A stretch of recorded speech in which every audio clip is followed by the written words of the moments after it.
جی بسم اللہ الرحمن الرحیم۔ میرا نام میاں علی سرور ہے اور یہ میرا آفیشیل یوٹیوب چینل ہے۔ بسم اللہ الرحمن الرحیم۔ اللہم صلی وسلم و بارک علی محمد و آلہ و صحبہ الفی مدد۔ بسم اللہ الرحمن الرحیم۔ میرے پیارے بہن بھائیوں بچوں، السلام علیکم ورحمۃ اللہ وبرکاتہ۔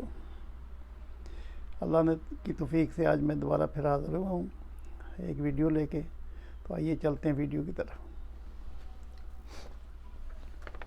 بیان کرتے ہیں کہ واحد الطل اسرار ایک شخص جس کا نام عباد تھا، اس نے ایک دن کہا کہ میں حضور پاک حضرت غوث پاک رضی اللہ عنہ کے بعد زندہ رہوں گا اور آپ کے بعد آپ کا وارث بنوں گا۔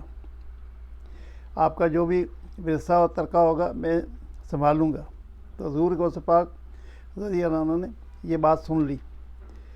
اس کے کہنے کا ایک انداز ایسا تھا جو مناسب نہیں تھا۔ حضور غوث پاک رضی اللہ عنہ نے اس کی بات سن کر اس کا ہاتھ اپنے ہاتھ میں پکڑ لیا اور فرمایا، اے عباد، میں تیرا حال سلب کر لوں گا اور اپنی ہجر کے گھوڑے تیری طرف چھوڑوں گا جو تیری چراگاہ کی صفائی کر دیں گے۔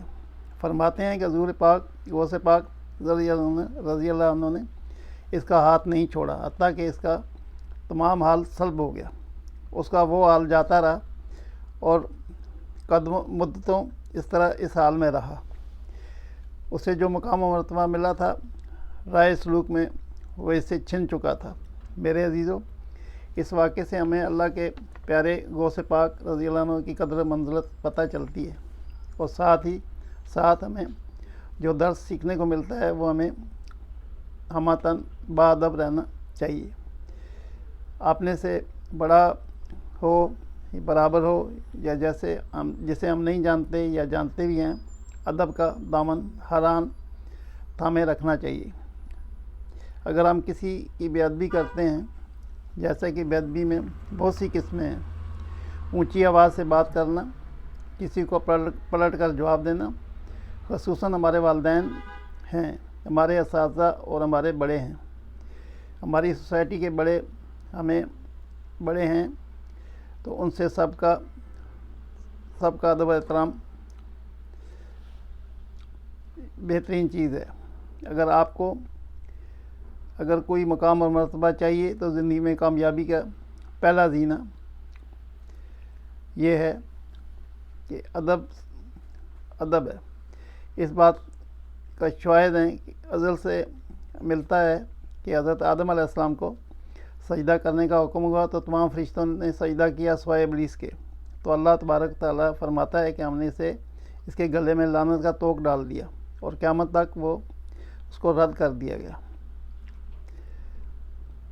اور اب اس کے جو اعمال تھے سارے، جو کہ وہ زمین کے چپا چپے پہ سجدہ کرتا تھا، پھر آسمانوں پر چڑھ گیا حتیٰ کہ آسمانوں پر عبادتیں کی، اور پھر جنت میں اس نے عبادتیں کی اور بعد میں فرشتوں کا استاد رہا۔ اللہ عز و جل نے نہ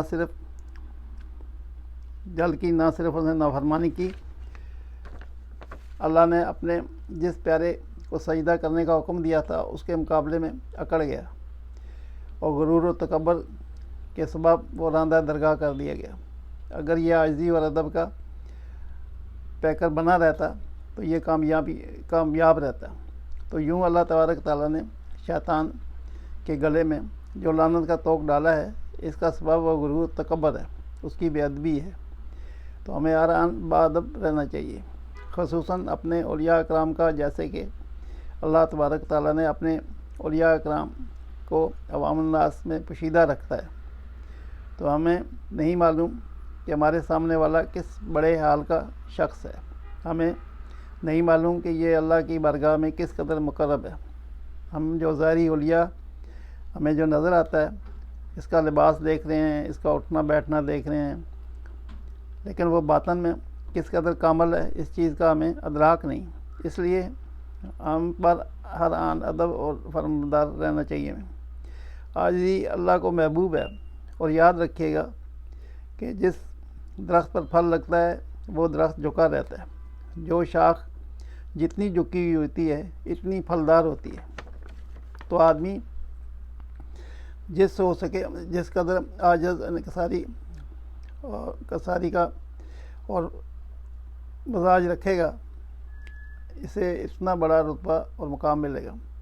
پھر ہمیں خود سیرت پاک حضور نبی اکرم صلی اللہ علیہ وسلم کی سیرت طیبہ کو دیکھ لیں کہ حضور صلی اللہ علیہ وسلم کو جامع اعلی کمالات بنایا، آپ کو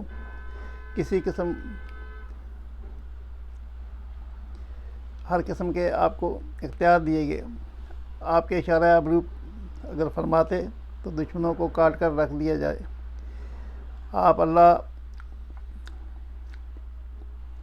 آپ اشارہ ابرو فرمائیں تو پہاڑ بستیاں تباہ کر دیں۔ آپ علیہ السلام نے فتح مکہ کے موقع پر فرمایا، جو تمہارے لیے ہے وہی جو میرے بھائی یوسف علیہ السلام نے کہا تھا کہ آپ کے لیے کوئی مواخذہ نہیں ہے۔ میرے عزیزو، آپ علیہ السلام کا کردار اور اخلاق کے دشمن کے ساتھ بھی کس قدر اخلاق سے پیش آتے، آئیے مل کر دعا کریں اللہ تبارک تعالیٰ ہمیں عاجزی انکساری سے زندگی گزارنے کی توفیق عطا فرمائے۔ آمین ثم آمین یا رب العالمین۔ صلی اللہ تعالیٰ علی خیر خلق محمد و آلہ اصحابہ اجمعین برحمتک یا ارحم الراحمین۔ میرے پیار بنے بھائیوں بچوں، اللہ حافظ۔ زندگی رہی اور اللہ نے چاہا تو کل انشاءاللہ پھر دوبارہ ایک ویڈیو لے کے آؤں گا۔ اللہ حافظ، السلام علیکم۔